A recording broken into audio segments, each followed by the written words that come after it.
and growing protests over the foreign presence in the country as well. This programme we discuss if calls for talks are an admission of failure in the country, and if the Taliban are terrorists, should you ever talk to them? And if they're not, why is a war being waged in the first place? To discuss those questions, we're joined by Editor-in-Chief of the Kabul Weekly, Fahim Dashti in Kabul, and the Director of Peace Action, Paul Kavika-Martin, joining us from Boston. Many thanks to you both for being with us. Mr. Dashti, what can we take from this statement that the Taliban is a part of the political fabric of Afghanistan? And what does it show us about the last 8 years of war and that war strategy? Bismillahirrahmanirrahim. In fact, Afghans are considering any effort for bringing peace to this country positively. But the question is which kind of effort? Negotiation with Taliban can be a solution or not. This is a big question. As you said, if Taliban are terrorists, so how can we negotiate with them? If they are not, then why we had 8 years of US and NATO military presence in Afghanistan?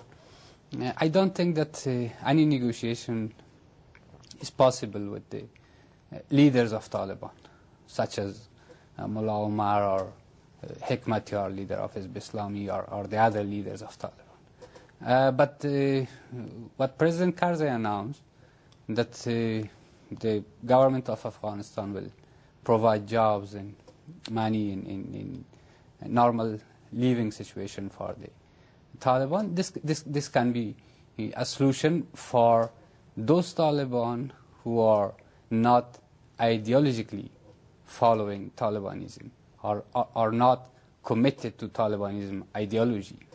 This may work for those people. But again, I want to emphasize that there is no...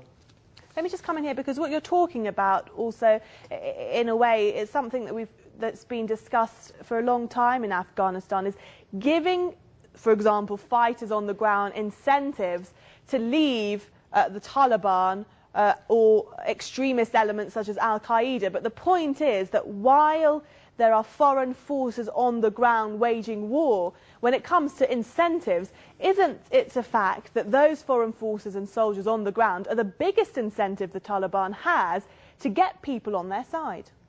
In a way, yes, but in another way, so what can we do? If these forces will withdraw from Afghanistan tomorrow, the day after tomorrow, Taliban will come and take over Afghanistan.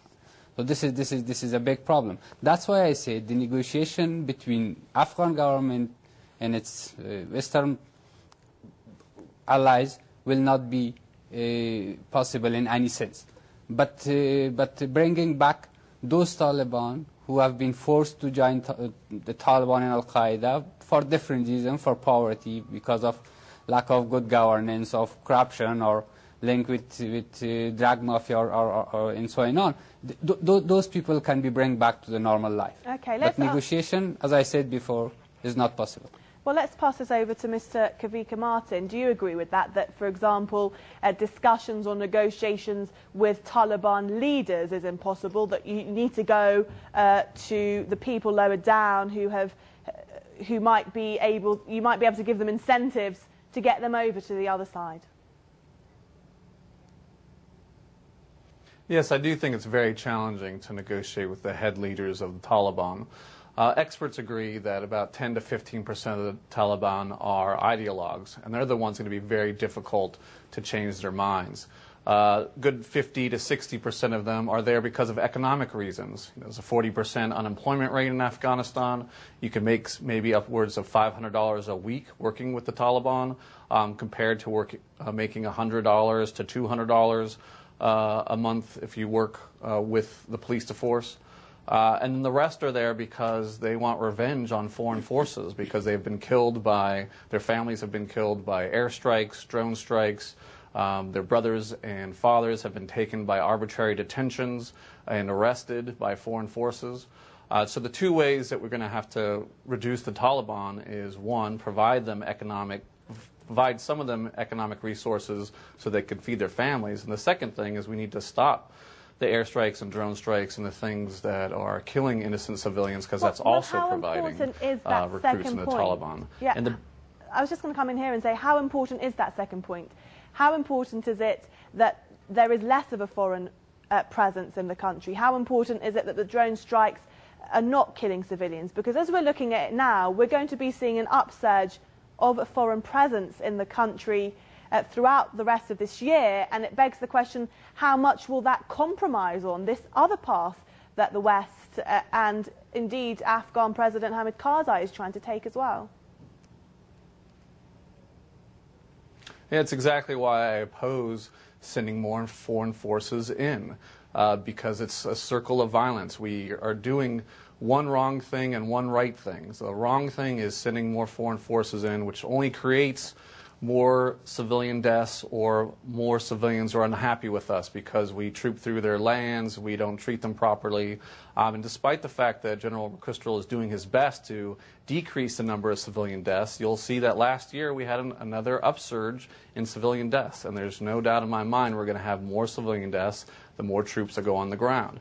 And then we're doing the right thing. We're trying to bring the Taliban into the political process, and that is the only way historically that any insurgencies have ended, is through local policing and bringing the insurgents into the political process.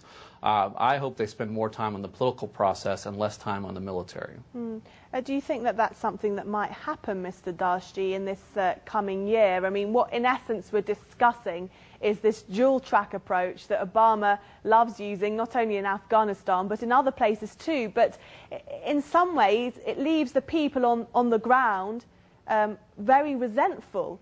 That they see through, they see it as that they're seeing through this dual strategy, that no, you might want to, you know, get things better in the country economically, but really we know that, you know, we think you just want to take over the country. And isn't that a sense, really, though, of much of the people where you are in Kabul and across Afghanistan? Oh, I think when it comes to Afghanistan, it's a very complicated situation, and I don't think that any Afghan would have hoped that while Obama took the chair in the United States, everything will be changed very quickly. This was not the expectation here in Afghanistan. But there are some, for the moment, there are some signs that we can see some positive can happen on the future. Maybe not on a very near future, but on the future something positive can happen. But still, it depends how Afghan government as well as its international allies are dealing with the issues. As I said, we can see some positive signs, but still we are on the very first levels, and we have to wait long to see those change on the ground. Mr. Kavika Martin, do you think that some of these positive first steps might be worked on in the London conference on Afghanistan? What do you expect there? Yeah, we'll have to see what comes out of London.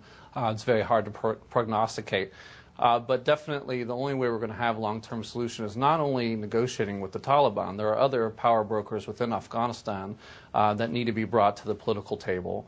And then there are the regional actors, Pakistan, China, India, Iran, etc. They all need to be brought to the table for a more comprehensive peace process. So London will be a good step in that direction, but until there's power sharing agreement on how Afghanistan can move forward, we're going to have this tug of war of control of that country that has been going on for the last 20 years. The other part of the solution is to bring people out of poverty. It is the third poorest country in the world. They need basic things, food aid, aid in development, and to deal with the 40% unemployment. And that needs to come from Afghans and not from international NGOs, which tend to not bring the money down to Afghans. A lot of the international NGOs, only 10 to 30 cents on the dollar actually gets down to Afghans. There is one program I'd like to point out. It's the National Solidarity Program. That's been very successful in Afghanistan, in 20 to 30,000 villages, in building schools and bringing people out of poverty. So it's the long-term political solution, and taking care of poverty is the only way there's going to be success in Afghanistan.